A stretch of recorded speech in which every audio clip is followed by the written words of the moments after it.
मजलिस इत्तेहादुल मुस्लिमीन के मशहूर ज़माना सदर मोहतरम और हल्का हैदराबाद के member of parliament barrister Alhaj Asaduddin Owaisi के पास आज रियासत तेलंगाना की यादव कम्युनिटी के लोगों ने अपने एक मसले के साथ रुजू हुए और बताया कि सिर्फ तेलुगु मादरी जबान ना होने की वजह से हुकूमत उन्हें 2009 से बैकवर्ड कास्ट सर्टिफिकेट देना बंद कर दिया है, जबकि पहले वो दिया जाता था। भारत के कवानीन के रोज से ऐसा नहीं किया जा सकता उन्होंने बताया। लिहाजा सदर मोहतरम ने फौरन हरकत में आते हुए Telangana state commission for backward classes को लेटर लिखकर नुमाइंदगी कर दी और बताया कि अनकरीब सारी यादव बिरादरी का ये मसला हल हो जाए।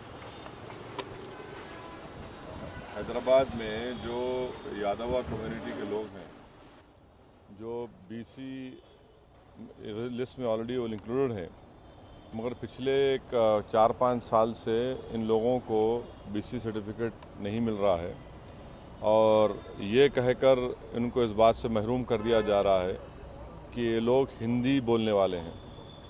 ये निहायत ही अफसोसनाक बात है, क्योंकि 1700 ईस्वी में ये पूरे लोग हैदराबाद को आए, यहीं पर रह रहे हैं, बस रहे हैं, ज़िंदगी गुजार रहे हैं और ज़बान की बुनियाद पर इनको बीसी सर्टिफिकेट नहीं देना ये निहायत ही नाइंसाफ़ी की बात है।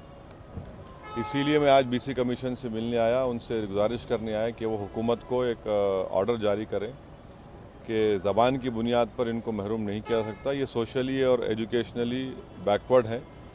तो बीसी कमीशन ने हमारे रिप्रेजेंटेशन को कबूल किया, हमारी बात को सुना और वो उस पर गौर करेंगे और मैं इंशाअल्लाह अनक़रीब में चीफ मिनिस्टर से भी मुलाकात करूंगा और उनसे भी गुजारिश करूंगा कि यादवा कम्युनिटी को इस सर्टिफिकेट से महरूम मत करिए सिर्फ इसलिए कि हिंदी बोलते हैं। सर्टिफिकेट बीसी रिजर्वेशन के लिए ज़बान कोई क्राइटेरिया नहीं है। क्राइटेरिया है कि क्या वो समाजी तौर पर और तालीमी तौर पर पसमानदा है या नहीं है। तो वो ये लोग हैं, तो यही बात हमको बताने आए थे बीसी कमीशन के पास। ये तबका कितना है सर यहाँ?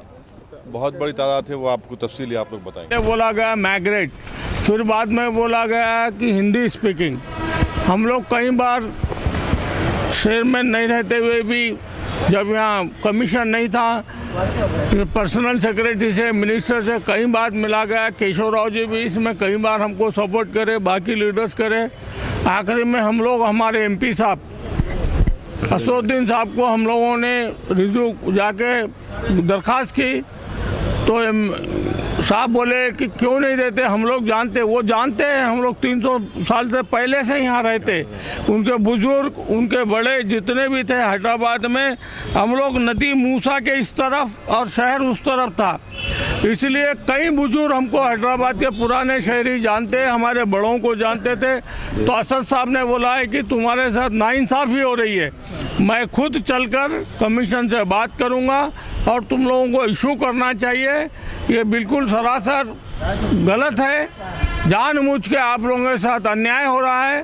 उस अन्याय को दूर करने के लिए मैं यहाँ पर पहुँचूँगा, साथ में चलूँगा। और ये वजह है कि आज एमपी साहब, खुद हमारे एमपी साहब, हैदराबाद के एमपी, हमारी संख्या पूरे हैदराबाद कॉन्स्टिट्यूंसी में रहते हैं हम लोग। एमपी साहब ने आके यहाँ पर आज दरखास्त दी और हमारे को ये उम्मीद है कि एमपी साहब के बोलने के बाद हमको सर्टिफिकेट मिलेगा। चलिए, कितने लोग हैं ये तबके से यादव? हम लोग यादव कम्युनिटी के हिसाब से हम लगभग 4700 फैमिलीज है। नहीं, ज़्यादा है। ये 4700 फैमिलीज को धीरे पहले कम थे, अब बढ़ते गए। अब 4700 हम लोग फैमिली वहाँ पर मौजूद रहते हैं। सारे बेगम बाजार, नामपल्ली मंडल, आसफ नगर मंडल के दरमियान में हम लोग रहते हैं। थोड़े सिकंदराबाद में रहते हैं। कुछ लोग भैंसे में रहते हैं, आदिलाबाद डिस्ट्रिक्ट का भैंसा, वहाँ भी रहते हैं। कई बार हम लोग कोशिश करते रहे, बार बार हमको नकारा गया। कमीशन आने के बाद हम अब तक 11 बार रिप्रेजेंट कर चुके हैं। 11 बार करने के बाद भी रोड टालना, ठीक है हम भेजेंगे, फलाना दिखेंगे, कोई काम नहीं हुआ। आज एमपी साहब आने के बाद हमको ये उम्मीद बन गई है कि हम बराबर सर्टिफिकेट हासिल करके रहेंगे। और शुक्रिया। हमारे एमपी साहब ने आश्वासन दिया, अब जो हैदराबाद में हमारे लोग हैं, थोड़े सिकंदराबाद में भी लोग हैं, 2-3 जगह है हमारे वहाँ के भी लोग, हमारे पुराने लोग हैं।